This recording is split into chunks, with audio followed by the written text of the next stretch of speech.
اللہ کے محبوب صلی اللہ علیہ وآلہ وسلم نے ارشاد فرمایا، جو شخص یہ ارادہ کرے کہ اس نے حج کرنا ہے تو پھر وہ دیر نہ لگائے، وہ جلدی حج کر لے۔ زندگی کا کوئی پتہ نہیں ہے، حج اپنی طرف سے کیا جائے گا، اور اگر کسی طرف سے حج کرنا چاہو، یعنی حج بدل اگر آپ کرنا چاہیں یا نفلی حج کسی کی جانب سے کرنا چاہیں، تو پہلے آپ نے اپنا حج کیا ہوا ہو تو پھر اس کی طرف سے کریں۔ تو اگر آپ حج بدل کرتے ہیں تو پھر پہلے اپنا حج ہونا چاہیے۔ تو اس حج میں 3 لوگوں کی مغفرت ہوتی ہے۔ کسی کا باپ بوڑھا ہو گیا، ماں بوڑھی ہو گیا، اب حج نہیں کر سکتی، حج نہیں کر سکتا باپ، یا فوت ہو گیا، انہوں نے وصیت کی تھی، تو یا ان کی طرف سے حج بدل یہ کروانا چاہتا ہے، تو پھر کیا ہے کہ وہ کسی کو کہے گا جناب یہ میری ماں کی طرف سے یا میرے باپ کی طرف سے حج کرو، تو اسے کہتے ہیں حج بدل۔ اس حج میں 3 بندے بخشے جاتے ہیں۔ جو حج بدل کر رہا ہے اس کی بھی مغفرت ہو جاتی ہے، جس کی طرف سے کیا جا رہا ہے اس کی بھی مغفرت ہو جاتی ہے، جو اپنے باپ کے لیے، ماں کے لیے، عزیز کے لیے پیسے دے کے حج کروا رہا ہے اس کی بھی مغفرت ہو جاتی ہے۔ ایک حج سے 3 آدمیوں کی مغفرت ہو جاتی ہے۔ جب کوئی شخص حج کرتا ہے تو وہ گناہوں سے ایسے پاک ہو جاتا ہے جیسے ابھی ماں کے پیٹ سے جنم لیا۔ اللہ اس کے سارے گناہوں کو ختم کر دیتا ہے، اور حاجی نہ صرف خود گناہوں سے پاک، صاف اور ستھرا ہو جاتا ہے، وہ حج سے لے کے اپنے گھر میں داخل ہونے سے پہلے جس کے لیے دعا کرے اللہ وہ دعا بھی قبول فرماتا ہے، وہ مستجاب الدعوات ہوتا ہے۔ حضور نبی رحمت، شفیع معظم، رسول محتشم صلی اللہ علیہ وآلہ وسلم نے ارشاد فرمایا، جب انسان حج کرتا ہے تو وہ ایسے گناہوں سے پاک ہو جاتا ہے جس طرح ابھی ماں کے پیٹ سے اس نے جنم لیا ہو۔ ماں قبل کے تمام گناہوں کا حج کفارہ ہے، اور اگر کوئی استطاعت رکھنے کے باوجود حج نہیں کرتا تو حدیث میں سخت وعیدیں موجود ہیں۔ حضور کے ایک فرمان کے مطابق جو شخص استطاعت رکھنے کے باوجود حج نہیں کرتا، فرمایا وہ یہودی مرے یا عیسائی مرے، ہمیں اس سے کوئی غرض نہیں ہے۔ اور ایک حدیث کے لفظ ہیں کہ حج میری امت کے ضعیف لوگوں کا جہاد ہے۔ حج کی فضیلت کے عنوان سے کتب حدیث کے اندر بہت کچھ موجود ہے۔ صاحب استطاعت پر زندگی میں 1 مرتبہ حج کرنا فرض ہے۔ 5 سال کے بعد جو حج کی تاکید کتب احادیث میں موجود ہے، تو علماء نے اس کو استحباب پر محمول کیا ہے کہ جو غنی ہے، صاحب استطاعت ہے، اس کو چاہیے کہ 5 سال کے بعد وہ حج کرے، لیکن فرض زندگی میں صرف 1 مرتبہ ہے۔ 1 مرتبہ واجب ہوا، اس نے ادا کر لیا تو وجوب اتر گیا، لیکن ویسے اس کے لیے مستحب یہ ہے کہ وہ ہر 5 سال کے بعد کر لے اگر وہ استطاعت رکھتا ہے، چونکہ حج کرنے سے اللہ تعالیٰ غنا عطا فرماتا ہے۔ جب بندہ حج کرے اللہ اسے غنی کر دیتا ہے، اس کے رزق میں بھی برکت فرماتا ہے، اس کے دین میں بھی برکت فرماتا ہے۔ ایک حدیث کے لفظ ہیں، حضور نے ارشاد فرمایا کہ حج کرو غنی ہو جاؤ گے، سفر کرو صحت پاؤ گے۔ تو حج سے غنا ملتا ہے اور سفر سے صحت ملتی ہے۔ زندگی میں 1 مرتبہ حج کی فرضیت پر دلیل وہ معروف روایت ہے جو آپ نے متعدد مرتبہ علماء سے سماعت کی ہوئی ہوگی، کہ حضور نے ارشاد فرمایا لوگوں حج کے لیے آیا کرو۔ تو ایک شخص نے عرض کی حضور ہر سال آیا کریں؟ آقا کریم خاموش رہے، کوئی جواب نہیں دیا۔ اس نے پھر پوچھا حضور ہر سال آیا کریں، ہر سال حج فرض ہے؟ حضور خاموش رہے، جواب مرحمت نہیں کیا۔ اس نے تیسری مرتبہ پھر سوال کیا تو آقا کریم نے پھر خاموشی اختیار کی، پھر وقفہ سکوت توڑتے ہوئے فرمایا تم سے پچھلی امتیں نبیوں پر کثرت سوالات کی وجہ سے ہلاک کر دی گئیں، لو قلت نعم لواجبت، اگر میری زبان سے ہاں نکل جاتی تو واجب ہی ہو جاتا۔ وہ زبان جس کو سب کن کی کنجی کہیں، اس کی نافذ حکومت پہ لاکھوں سلام۔ کہا اگر میری زبان سے ہاں نکل جاتی تو واجب ہی ہو جاتا۔ تو حضور کا اختیار فی شریعت سمجھ میں آیا کہ حضور جو کہیں وہی دین ہوتا ہے۔ قرب قیامت کے فتنوں میں سے ایک فتنہ حضور نے آج سے صدیوں قبل بیان فرما دیا۔ نسائی شریف کی روایت ہے، حضور نے ارشاد فرمایا قرب قیامت میں کچھ لوگ کہیں گے کہ حلال وہی ہے جو اللہ نے حلال کیا، حرام وہی ہے جو اللہ نے حرام کیا۔ فرمایا انما اوتیت القرآن ومثلہ معہ، مجھے قرآن بھی دیا گیا اور قرآن جتنے اور علم بھی میرے سینے میں رکھ دیے گئے۔ تو جس کو میں حلال قرار دے دوں وہ ایسی ہے جس طرح اللہ نے حلال قرار دیا ہے، اور جس کو میں حرام قرار دے دوں وہ ایسے ہی ہے جس طرح اللہ نے حرام قرار دیا ہے۔ چونکہ مصطفیٰ اپنی مرضی سے نہیں بولتے، وما ینطق عن الہوی ان ہوا الا وحی یوحی، جو مالک کی مرضی ہوتی ہے وہی مصطفیٰ کی بولی ہوتی ہے۔ تو اس لیے جو حضور فرما دے وہی دین ہوتا ہے۔ تو اس نے عرض کی حضور کیا ہر سال حج فرض ہے؟ تو آقا کریم فرمایا تم سے پہلی امتیں نبیوں پر کثرت سوالات کی وجہ سے ہلاک کر دی گئیں۔ لو قلت نعم لواجبت، اگر میری زبان سے ہاں نکل جاتی تو واجب ہی ہو جاتا۔ تو زندگی میں ایک مرتبہ حج فرض ہے۔ حضور نے حج کی فضیلت کے بارے میں بہت کچھ ارشاد فرمایا، اور ایک روایت کے لفظ ہیں کہ ایک حج ایسا ہے جس سے 3 آدمیوں کی مغفرت ہو جاتی ہے، اور وہ حج بدل ہے۔ کوئی اپنے والدین کی طرف سے، اپنے کسی عزیز کی طرف سے کسی کو حج کروائے تو ایک جس نے حج کیا اس کی بخشش ہو گئی، ایک جس نے حج کروایا اس کی بخشش ہو گئی، ایک جس کی طرف سے حج کیا گیا اس کی بخشش ہو گئی۔ تو یہ حج ایسا ہے، ایک حج سے 3 آدمیوں کی مغفرت فرما دی جاتی ہے۔ حج کا مقصد کیا ہے؟ حج کیوں کیا جاتا ہے؟ اس پر کچھ باتیں میں آج کی اس نشست میں آپ کے گوش گزار کرنا چاہوں گا۔ حج کا بنیادی مقصد اور ہر نیک عمل کا بنیادی مقصد رضائے الہی کا حصول ہے۔ انسان جو بھی نیک عمل کرتا ہے، ہر نیک عمل کا مقصد اللہ کی رضا کو حاصل کرنا ہے۔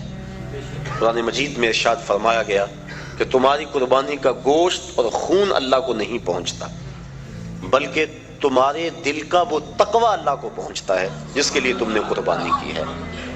گوشت خود کھا لیتے ہو، خون گلیوں میں بہہ جاتا ہے، کھالیں مدارس میں چلی جاتی ہیں، مختلف تنظیمات لے جاتی ہیں، تو اللہ کو کیا پہنچا؟ تو کہا تمہارے دل کا وہ تقوی ہے جو خلوص اور للہیت ہے، اللہ کی رضا جوئی کا جو جذبہ ہے وہ جذبہ اللہ کو پہنچتا ہے۔ تو ہر نیک عمل کی بنیاد اللہ کی رضا ہے، اور اگر اللہ کی رضا کے لیے کوئی عمل نہ کیا گیا تو وہ عمل نہیں ہے، نیک عمل نہیں ہے۔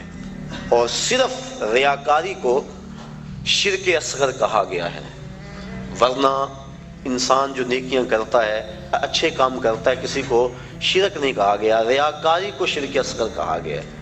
جب اللہ کے علاوہ بندہ کسی اور کے لیے نیک عمل کرتا ہے تو وہ نیک عمل نہیں ہوتے، اس کو شرک اصغر کہا گیا۔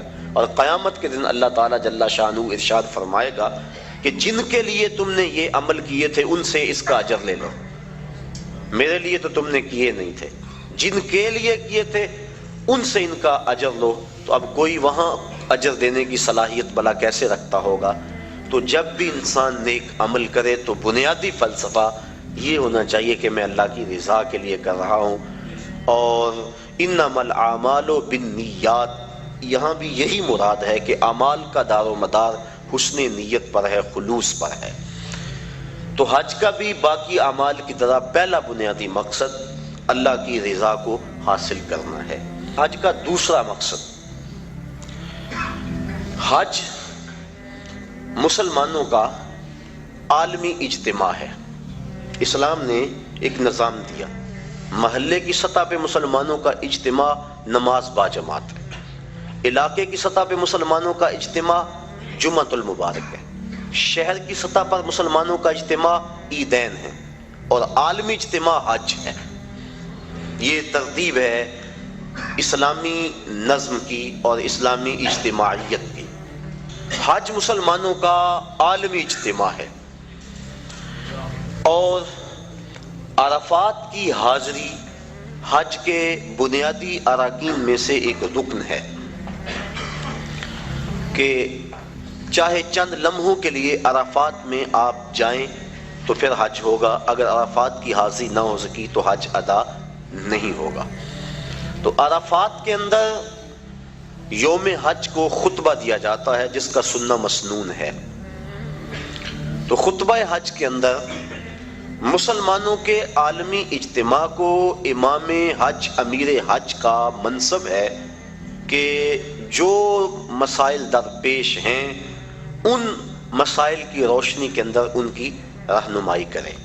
حضور نبی رحمت صلی اللہ علیہ وآلہ وسلم کا خطبہ حج ہمارے سامنے ہے۔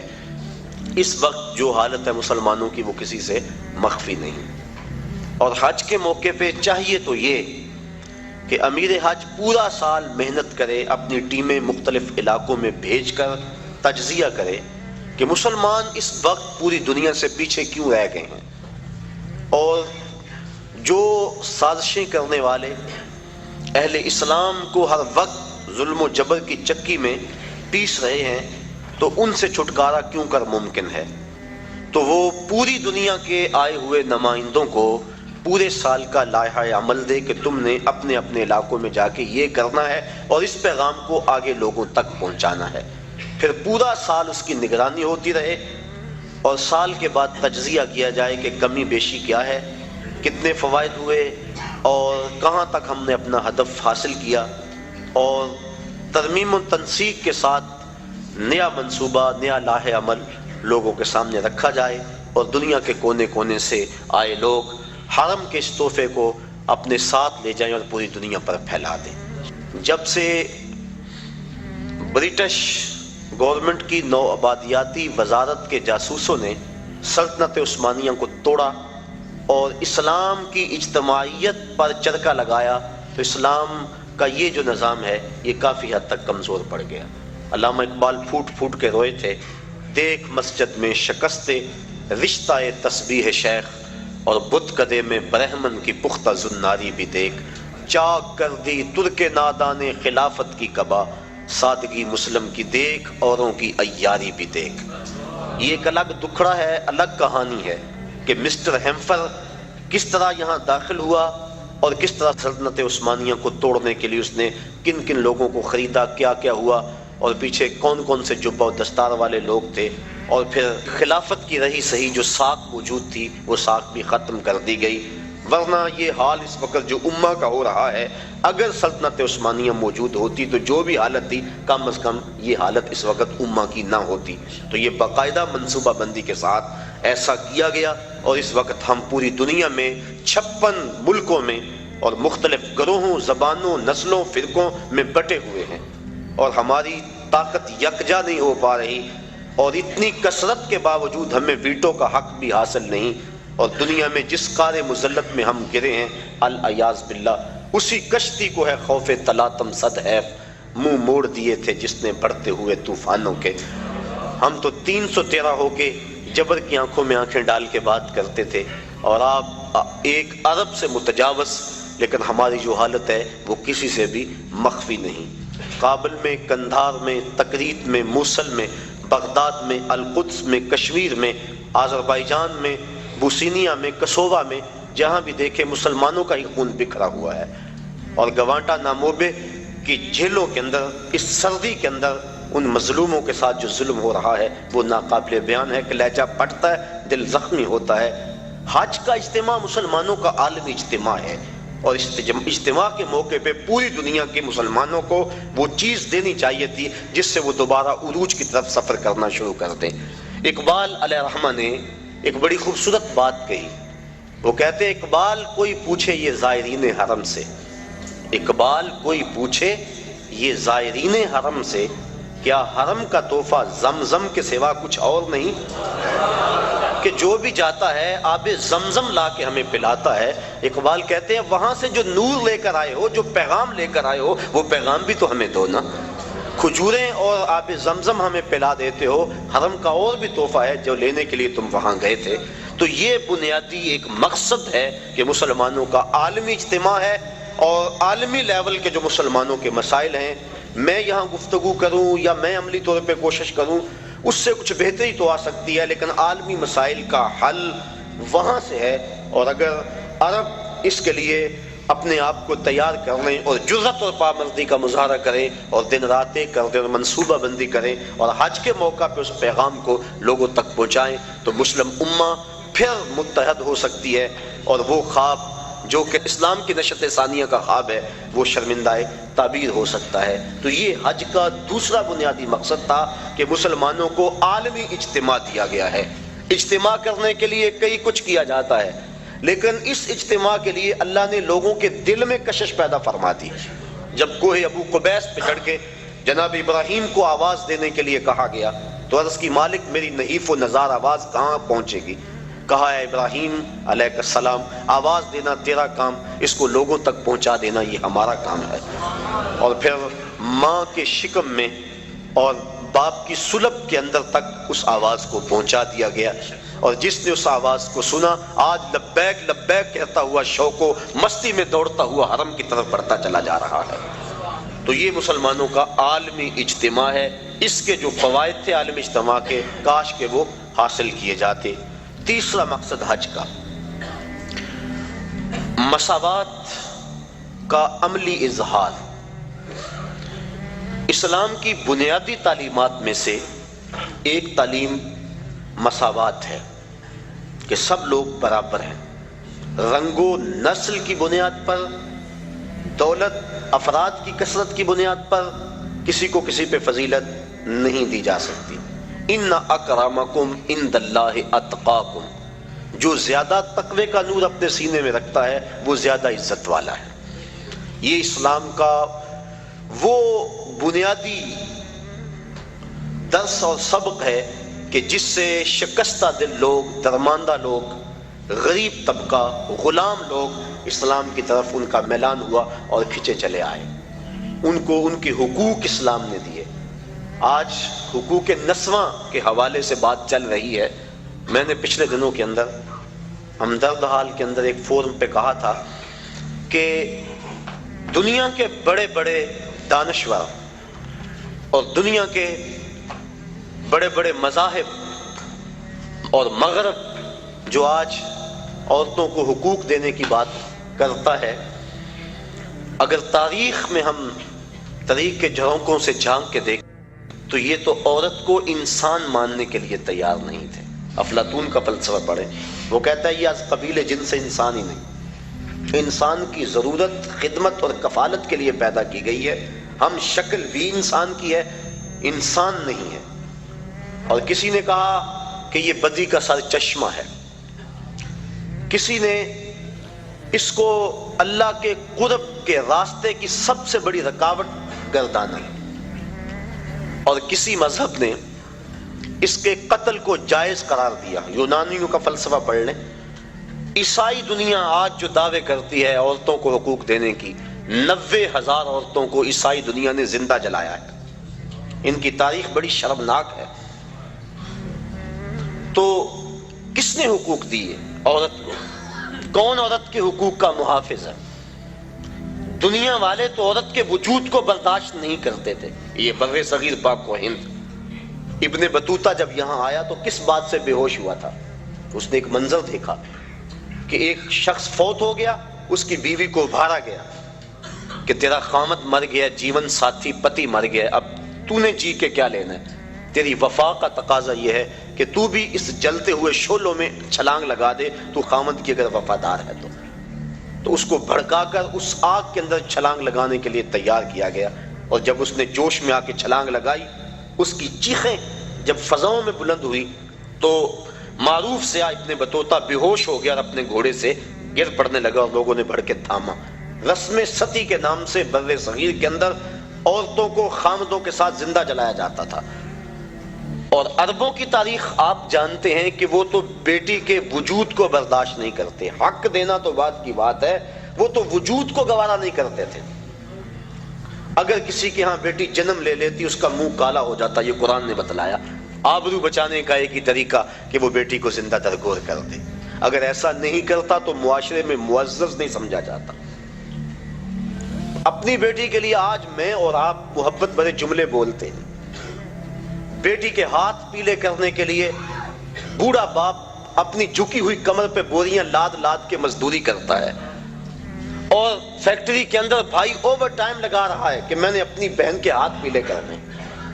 یہ بھائی تو قتل کرتا تھا بہن کو کہ کل کوئی میرا بہنوئی نہ ہو، یہ باپ تو زندہ درگور کرتا تھا کہ میں کسی بیٹی کا باپ نہ کہلاؤں۔ تو باپ کے دل میں بیٹی کی یہ محبت، بھائی کے دل میں بہن کا یہ پیار کہ وہ اس کے لیے کتنی محنت کرتے ہیں، اور جب گھر سے بیٹی رخصت ہوتی ہے تو باپ بھی پھوٹ پھوٹ کے روتا ہے، اور بھائیوں کے آنسو بھی خشک نہیں ہوتے۔ یہ تو قاتل تھے بیٹیوں کے اور بہنوں کے لیے، ان کے دل میں یہ گداز اور نرمی اور محبت کس نے ڈالی؟ آمنہ کے لال کا یہ عطیہ ہے۔ سجدہ شکر ادا کرتی رہیں ساری زندگی بھی عورتیں، تو وہ حق شکر ادا نہیں کر سکتی۔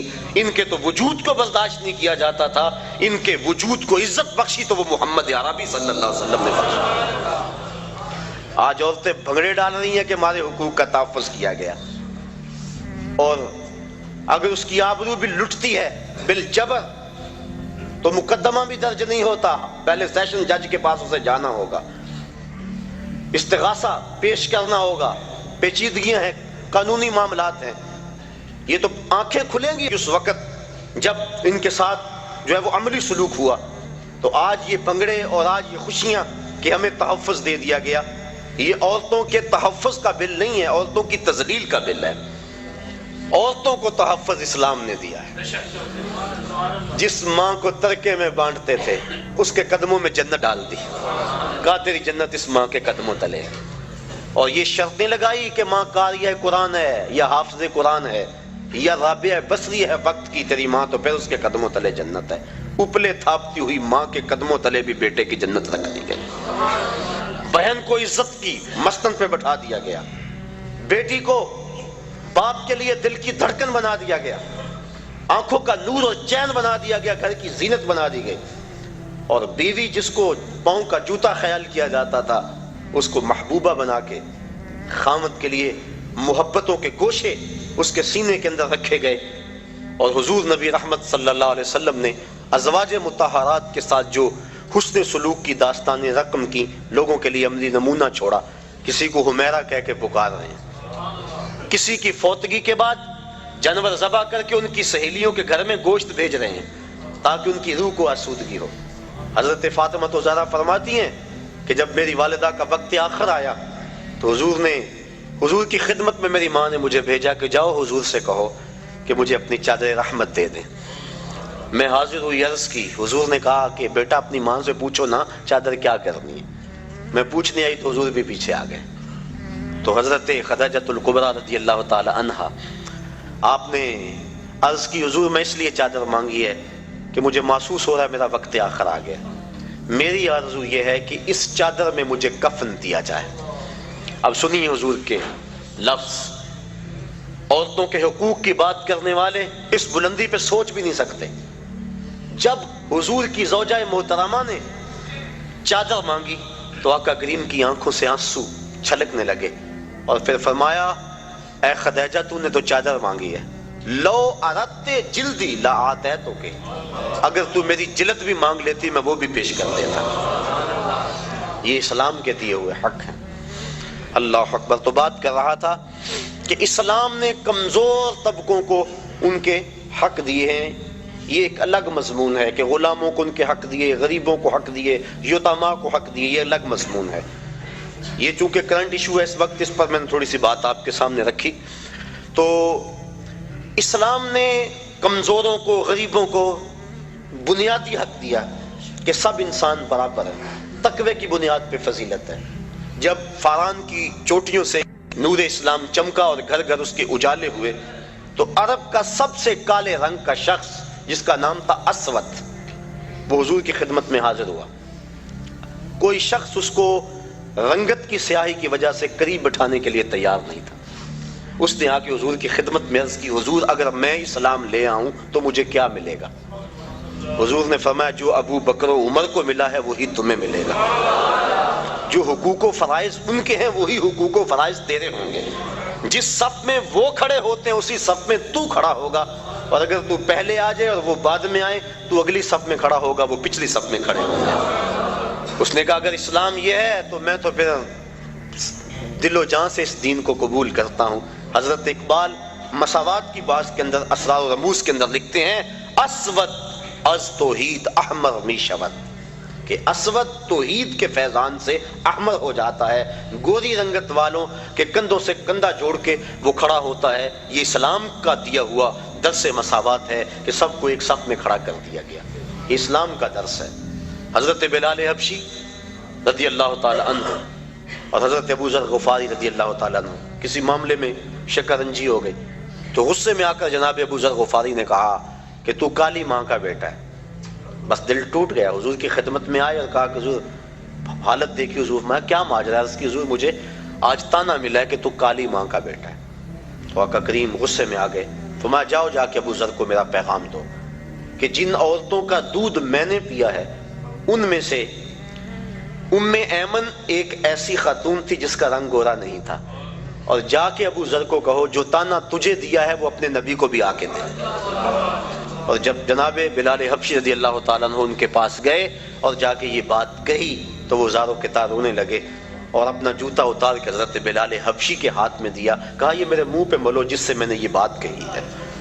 تو دیکھیے یہ اسلام کا عمل مساوات ہے اور اسلام کا درس مساوات ہے کہ اسلام نے سب کو ایک صف میں کھڑا کیا اور معیار تقوی رکھا، تقوی کی معیار پہ سب انسان جو ہے وہ ایک دوسرے سے فضیلت لے سکتے ہیں، ورنہ ایک دوسرے کے برابر ہیں۔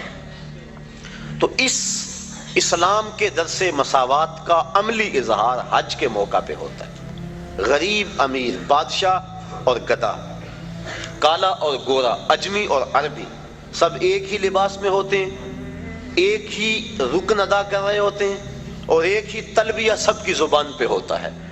اور اگر کوئی شخص حج کے اس اجتماع میں جہاں درس مساوات دیا گیا وہاں سے آ کر دوبارہ اونچ نیچ اور تفریق میں مبتلا ہو تو سمجھو کہ اس نے حج کا نور حاصل نہیں کیا۔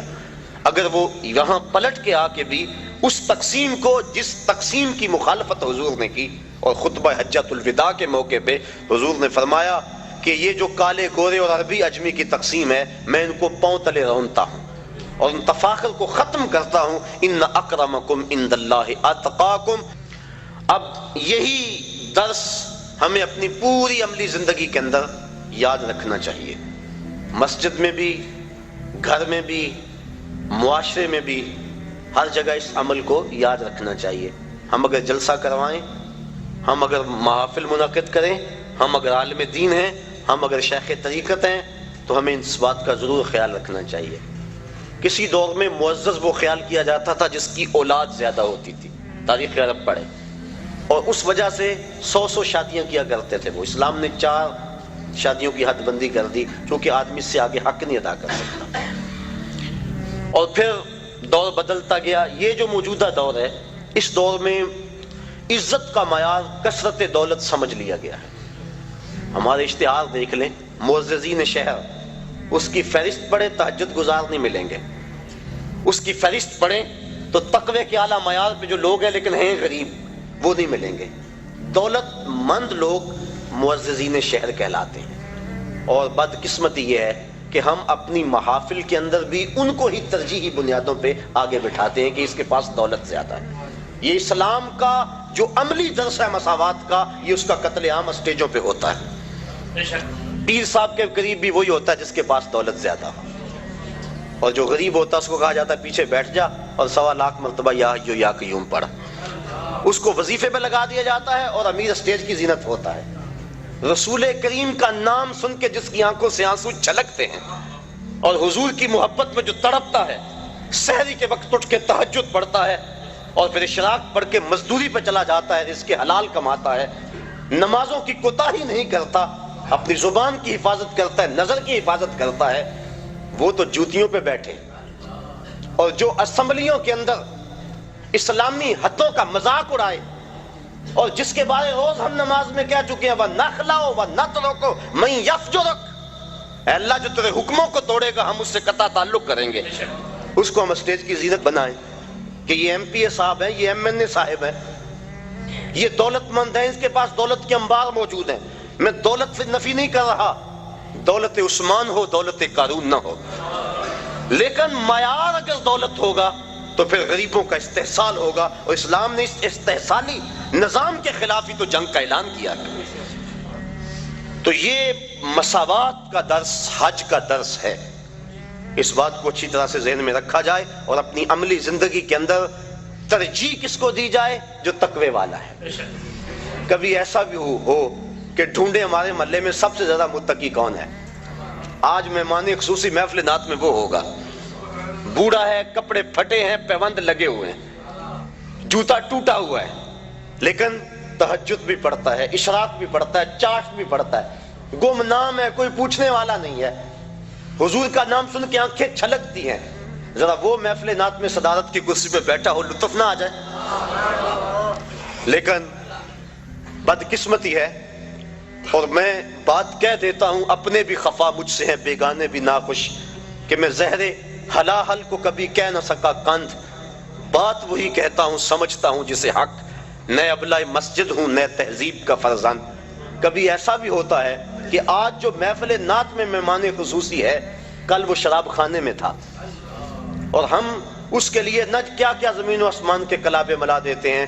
خدا را یہ ظلم اللہ کے گھر میں نہ کریں، محافل نعت میں یہ ظلم نہ کریں، آستانوں پہ یہ ظلم نہ کریں، تقوی کو بنیاد بنائیں اور تقوی کو معیار ٹھہرائیں۔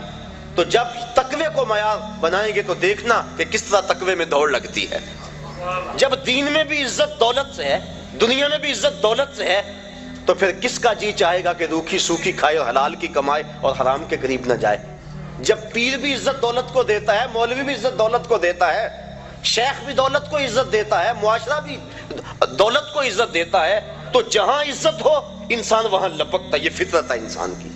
کبھی آپ نے دیکھا ہو بارش ہو نا، پاؤں پھسل جائے اور بندہ گر پڑتا ہے، تو یہ بعد میں دیکھتا ہے کہ مجھے چوٹ لگی ہے یا کہ نہیں لگی، پہلے دیکھتا ہے مجھے کسی نے دیکھا تو نہیں۔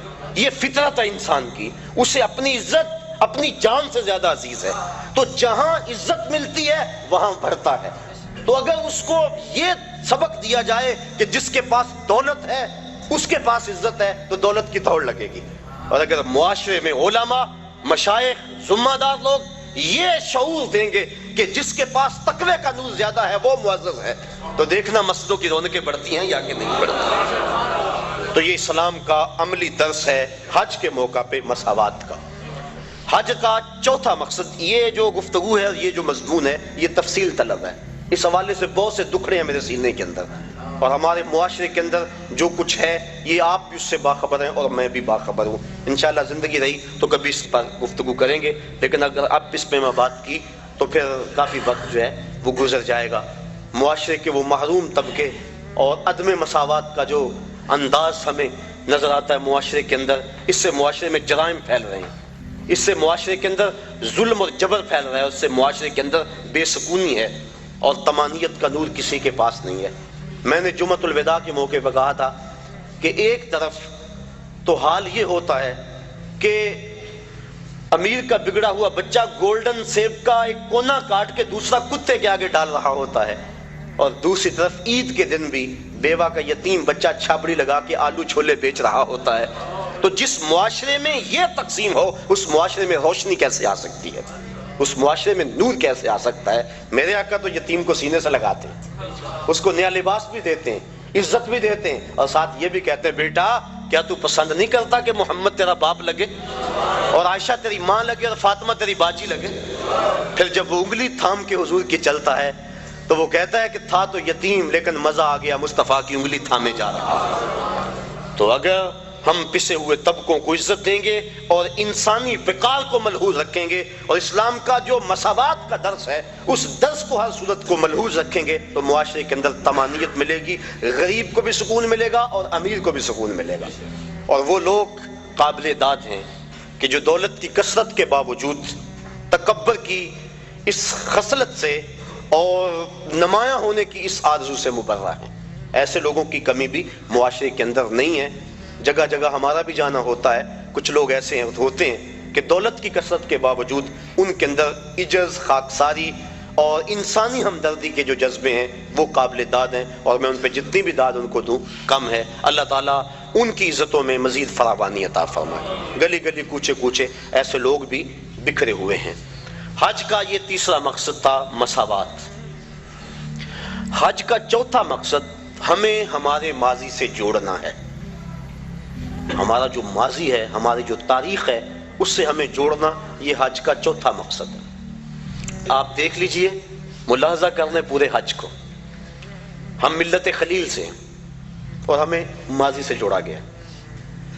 طواف کعبہ ہے، پہلے چکر رمل کے لگائے جاتے ہیں۔ رمل کیا؟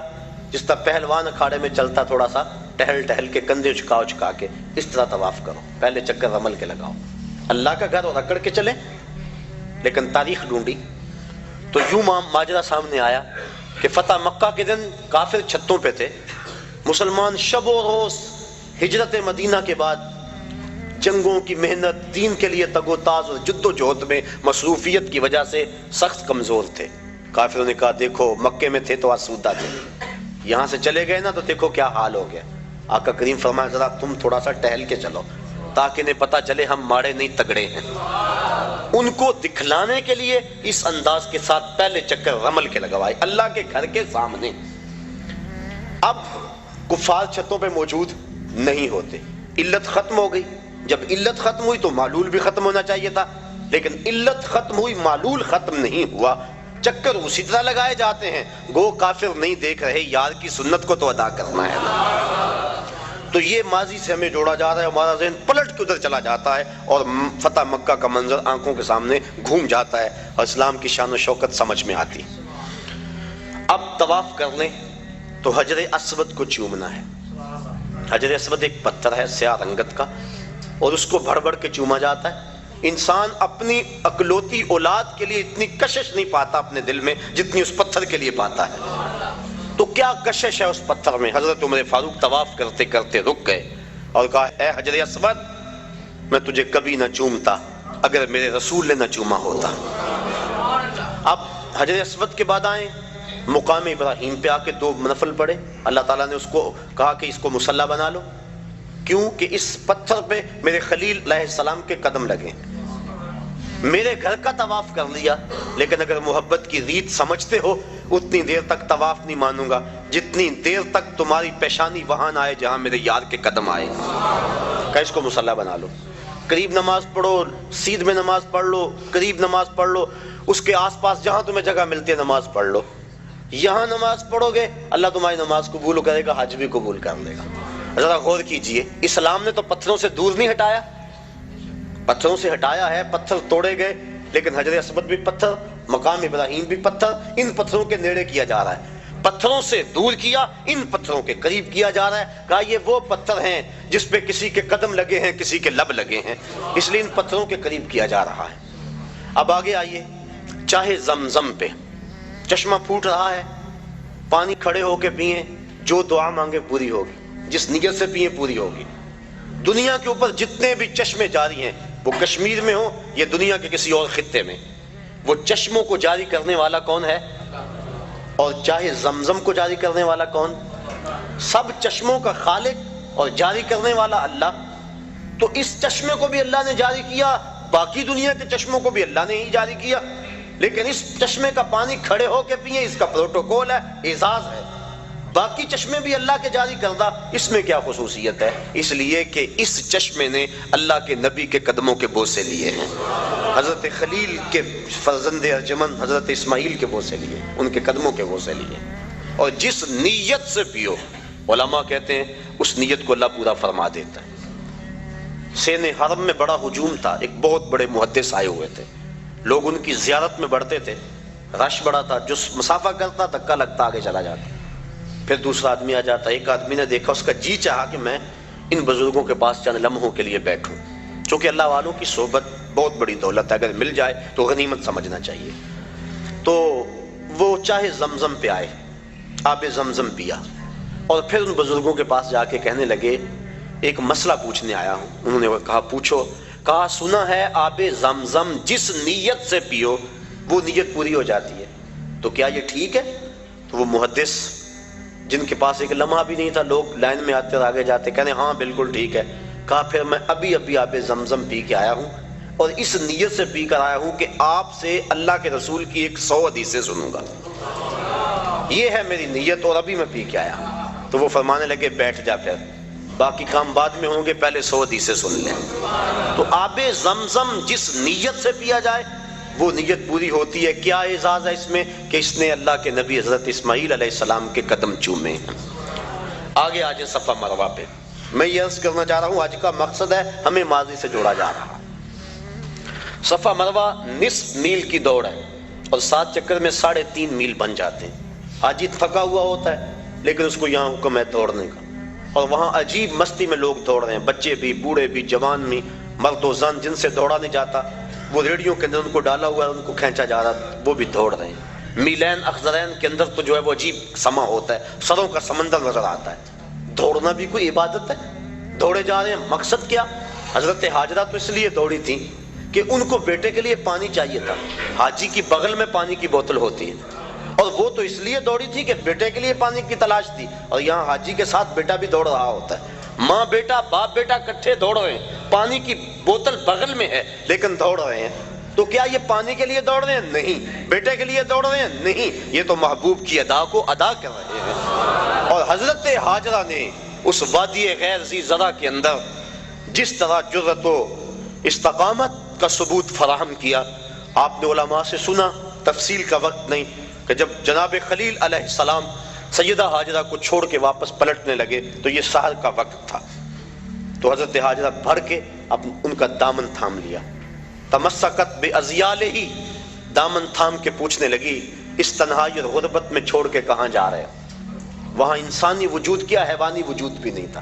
مورخ اسلام فی جلندری اس جگہ کا نقشہ کھینچتے ہوئے لکھتا ہے وہ وادی جس میں وحشت بھی قدم رکھتی تھی ڈر ڈر کے, جہاں پھرتے تھے آوارہ تھپیڑے باد سر سر کے, جہاں پر گھاس اگتی ہے, جہاں نہ پھول کھلتے ہیں, مگر وہ سرزمین ہے آسماں بھی جھک کے ملتے ہیں. محیط پہاڑوں میں دن کو ڈر لگے, عورت ذات اور معصوم بچہ گود میں, نہ پینے کے لیے کچھ ہے, نہ کھانے کے لیے کچھ, نہ کوئی ہمسائیگی. عورت کا وجود. حضرت حاجرہ کو حضرت ابراہیم علیہ السلام جب چھوڑ کے جانے لگے دامن تھام لیا, کہا اس تنہائی اور غربت میں چھوڑ کے کہاں جا رہے ہو؟ کوئی جواب نہ دیا. پھر قدم اٹھایا تو آگے بڑھی. پاک تینت خاتون نے پھر دامن پکڑا, کہا اس تنہائی میں چھوڑ کے ہمیں کہاں جا رہے ہو؟ لیکن جناب ابراہیم علیہ السلام کی آنکھوں میں آنسو تو ہیں لیکن جواب کوئی نہیں دیا. پھر قدم اٹھایا اور پھر دامن کو پکڑ کے کہا اس غربت و تنہائی میں چھوڑ کے ہمیں کہاں جا رہے ہو؟ میرا نونہال جو میری امیدوں کا چراغ ہے یہ ضائع نہ ہو جائے کہیں, اور یہاں پانی بھی نہیں ہے, اور میں عورت ذات, کہاں چھوڑ کے ہمیں جا رہے؟ حضرت خلیل علیہ السلام نے پھر جواب نہ دیا. تو حضرت حاجرہ نے بات کو بھانپ لیا اور کہا کیا اللہ کا یہ حکم ہے؟ قال نعم, کہا ہاں. کہا پھر آپ جائیے, آپ خیر سے جائیے, اگر اس کا یہ حکم ہے تو وہ ہمیں ضائع نہیں ہونے دے گا. پھر ان پتھروں میں اللہ کی بندی حضرت حاجرہ رکی, جہاں دن کو ڈر لگتا ہے, جہاں مردوں کے کلیجے اور پتے پانی پانی ہو جائیں, وہاں وہ خاتون رکی. عورت کا وجود, معصوم بچہ گود میں, تنہائی, غربت, کھانے کے لیے کچھ نہیں, پینے کے لیے کچھ نہیں, انسانی وجود کوئی نہیں, ہمسائیگی کوئی نہیں, حشرات الارض بھی نہیں پائے جاتے, زمین پہ گھاس بھی نہیں اگی ہوئی. اور رات کا لمحہ حضرت خلیل چھوڑ کے جا رہے, کہا جائیے آپ خیر سے جائیے, اگر اس کے حکم پہ چھوڑ کے جا رہے ہیں تو وہ ہمیں ضائع نہیں ہونے دے گا. اللہ اکبر. اللہ کی بندی حضرت حاجرہ سلام اللہ علیہا نے جرأت اور عظیمت کی جو داستان رقم کی, اور پھر بیٹے کے لیے بے تابانہ دوڑ رہی ہیں, کبھی صفا پہ کبھی مروہ پہ. اللہ کے حکم کے لیے یہاں رکی, کہا میری بندی میرے حکم کے لیے تو نے حد کر دی. ایک عورت سے یہ تصور کہ وہ اس تنہائی اور غربت میں رہے, اور پھر اس اعتماد اور یقین سے خامد کو رخصت کرے کہ آنکھ کے گوشے کو بھیگنے بھی نہ دے, کہ یہ اللہ کا حکم ہے, تو اگر آنکھ کا گوشہ بھیگ گیا تو کہیں یہ نافرمانی نہ ہو جائے. یہ تیری استقامت, یہ تیری جرأت. تو پھر دیکھ اگر تو نے یہ 7 چکر لگائے تھے تیری راہوں پہ نبیوں کو بھی دوڑاؤں گا، تیری راہوں پہ ولیوں کو بھی دوڑاؤں گا، قیامت تک لوگ دوڑتے رہیں گے۔ وہ اعزاز اور وہ پروٹوکول دیا، نبی بھی دوڑ رہے ہیں، ولی بھی دوڑ رہے ہیں، غوث قطب ابدال بھی دوڑ رہے ہیں، ان راہوں پہ کیا کون کون نہیں دوڑا، خود امام الانبیاء ان راہوں پہ دوڑے ہیں۔ کہا دن کو جائیں دوڑ لگی ہوئی ہے، رات کو جائیں دوڑ لگی ہوئی ہے، پچھلے پہر جائیں دوڑ لگی ہوئی ہے، سروں کا سمندر ہے، برستی بارش میں دیکھیں دوڑ لگی ہے، کڑکتی دھوپ میں دیکھیں دوڑ لگی ہے۔ اب تو وہاں بڑا کچھ بن گیا، جب کچھ نہیں تھا پھر بھی دوڑ لگی تھی، کبھی وہ سائی موقوف نہیں ہوئی، لوگ دوڑے جا رہے ہیں دوڑے جا رہے ہیں۔ چاہیے کیا؟ کچھ بھی نہیں چاہیے، پانی چاہیے نہیں، بیٹا چاہیے نہیں، دوڑ لگی ہوئی ہے۔ کہا میری بندی تو نے حد کر دی، اب قیامت تک تیرے نام کے پھریرے لہراتے رہے۔ اللہ اکبر۔ اب یہ دیکھو یہ بھی ماضی سے میں جوڑا جا رہا ہے۔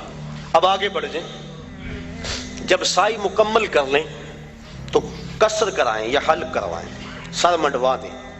یہ سر کیوں منڈوایا گیا؟ اس لیے کہ بال اتر جائیں، پھر غسل ہوگا، آرام اتر جائے گا تو انسان ہلکا پھلکا ہو جائے گا، تر و تازہ ہو جائے گا، بال اتر جائیں گے۔ یہ مقصد اگر ہوتا تو جس کے بال ہوتے اس کو تو حکم دیا جاتا، لیکن حکم ہے کہ ایک شخص پیدائشی طور پہ گنجا ہے، اس کے سر پہ ایک بال بھی نہیں ہے، اب اس کو حکم ہے کہ وہ خالی استرا لے اور اپنے سر پہ پھیرے۔ امراء الموسیٰ للکوسیٰ فی الحج، وہ لے استرا اور اپنے سر کے اوپر جلد کے اوپر خالی پھیرے۔ کوئی اسے دیکھے یوں کرتا ہوا تو کہے گا کہ یہ اس کی عقل ٹھیک ہے، سر پہ تو بال بھی نہیں استرا پھیر رہا ہے، بال ہوں تو استرا پھیرے۔ تو وہ اسے کہے گا میاں بالوں کو اتارنے کے لیے استرا کوئی نہیں پھیرتا، یہ تو محبوب کی ادا کو ادا کیا جا رہا ہے۔ اللہ اکبر۔ دیکھ لے پورا حج دیکھ لیں، رمی جمار دیکھ لیں، شیطان کو کنکر مارے جا رہے ہیں۔ حضرت ابراہیم حضرت اسماعیل علیہ السلام کو تو نظر آیا تھا شیطان، حاجی کو نظر آتا ہے؟ اسلام تو ایک لمحہ بھی بے مقصد گزارنے سے روکتا ہے کہ ایک کام بھی بے مقصد نہ کرو۔ یہاں شیطان نظر بھی نہیں آ رہا اور پھر بھی کنکر پھینکے جا رہے ہیں۔ حضور کا نام آتا ہے نا لبوں پہ، ہم چوم کے آنکھوں سے لگا لیتے ہیں، بس طبیعت معترض ہیں۔ ہم کہتے ہیں یار مسند فردوس دہلمی کی روایت ہے، حضرت آدم علیہ السلام جب چلتے تھے پیچھے آواز آتی تھی، پوچھا مالک یہ کیا ماجرا ہے؟ کہا تیری پشت میں نور مصطفیٰ رکھا ہے، فرشتے اس کی زیارت کے لیے تیرے پیچھے چلتے ہیں۔ کہا مالک وہ نور تو میں بھی دیکھنا چاہوں گا۔ کہا پھر اپنے ناخنوں میں دیکھو، جب ناخنوں میں ظہور ہوا تو چوم کے آنکھوں سے لگا لیا۔ تو ہم بھی اس سنت کو ادا کرتے ہیں، کہتے ہیں یہ تو لکیر کی فقیری ہے، انہیں تو نظر آیا تھا تمہیں نظر آتا ہے؟ ہم کہتے ہیں مینا میں تمہیں نظر آتا ہے؟ تمہیں نظر نہیں آتا، لکیر کے فقیر وہاں بنتے ہو کہ نہیں؟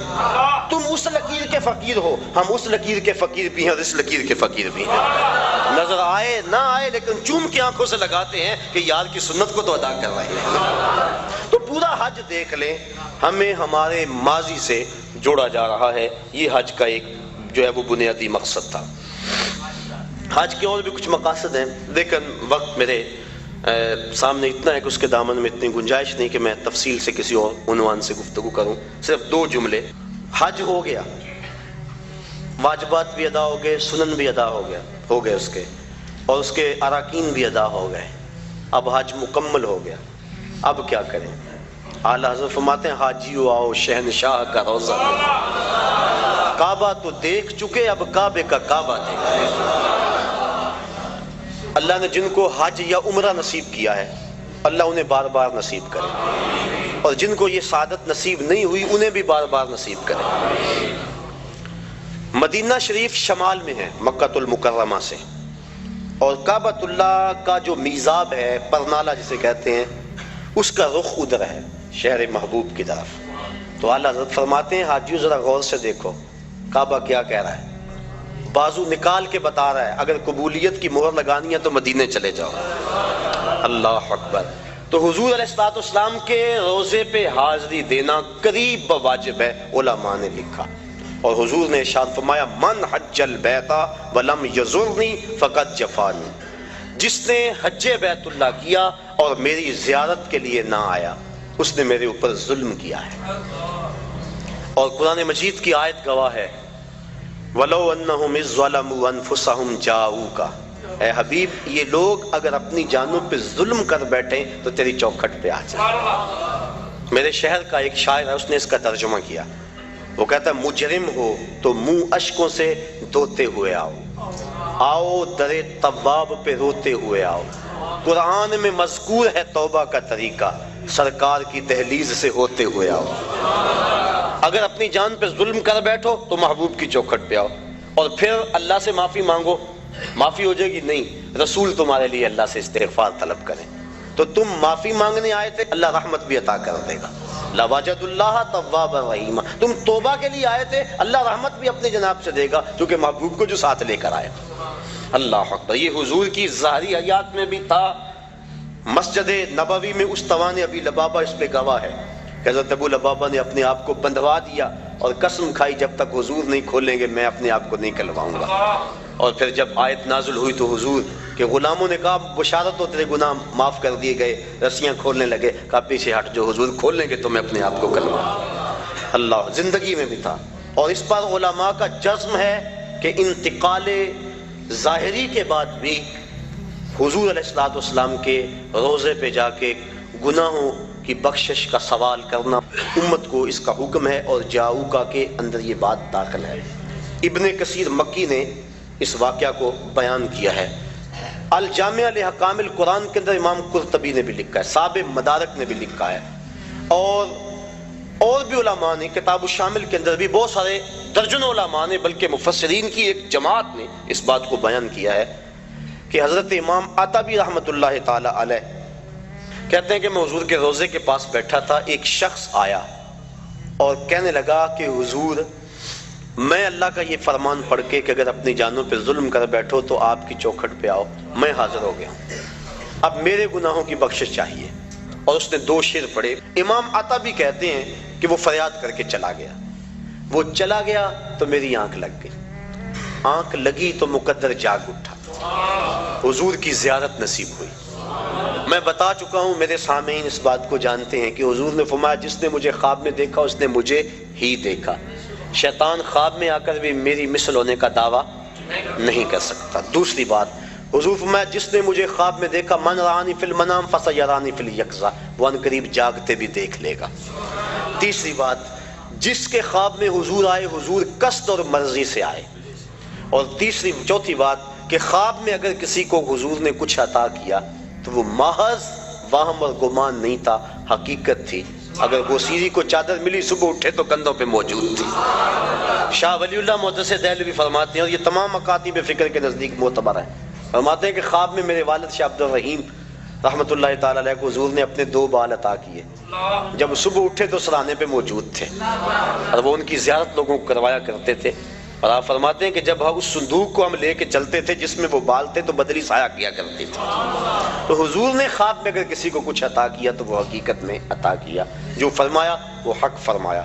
اور در ثمین فی مبشرات النبی الامین کے نام سے مارکیٹ کے اندر کتاب دستیاب ہے، جو شاہ ولی اللہ محدث دہلوی نے اپنے والد سے منقول روایات نقل کی ہیں جو خواب میں انہوں نے حضور سے سنی تھی، اور ان کو انہوں نے حدیث قرار دیا ہے۔ اللہ اکبر۔ تو امام عطبی کہتے ہیں کہ میں سو گیا مقدر جاگا، حضور کی زیارت ہوئی، اور حضور نے فرمایا قم یا عطبی والحق العرابی فبشرہ بالجنہ، آیا عطبی اٹھو اور جو دیہاتی یہاں بھی آیا تو اس کو ڈھونڈو، جب مل جائے تو میری طرف سے جنت کی بشارت دے دو۔ اور مدارک کے لفظ ہیں، مدارک کے لفظ کہ وہ شخص آیا اور آ کے بیٹھ ہی گیا، کہا جب تک بخشش نہیں ہوگی اٹھوں گا ہی نہیں، اوزاروں کے تار روئے جا رہے ہیں۔ تو وہاں لفظ ہیں فنودی من القبر انہ قد غفر لک، تو گنبد خضرا سے آواز آئی جا تجھے معاف کر دیا گیا۔ اس کے لیے آواز آئی، جو جتنی تڑپ سے جتنی محبت سے آئے اس کو اتنا ہی صلہ دیا جاتا ہے۔ اور 555 ہجری کا واقعہ ہے، اور اس کو تمام مکاتب فکر کے لوگ اپنی کتابوں میں درج کرتے ہیں۔ کتاب المناسک میں لکھا گیا، زکریا سہارنپوری نے کتاب الحج میں لکھا، اور بھی بہت سارے لوگوں نے لکھا۔ حضرت شیخ احمد رفاعی رحمۃ اللہ تعالی علیہ بہت بڑے بزرگ ہوئے ہیں اور حضور کی اولاد سے تھے، کثرت سے درود پڑھا کرتے تھے۔ پھر حاضری کا موقع ملا، حضور کے روزے کے سامنے جا کے کھڑے ہوئے، عرض کی حضور پہلے آپ کے بیٹے کی روح آیا کرتی تھی اور آپ کا روحانی جواب پہنچتا تھا، آج جسم آ گیا، اور آج میں نے جو ہے وہ جواب بھی اس انداز کا لینا ہے۔ 70,000 آدمی مسجد نبوی میں موجود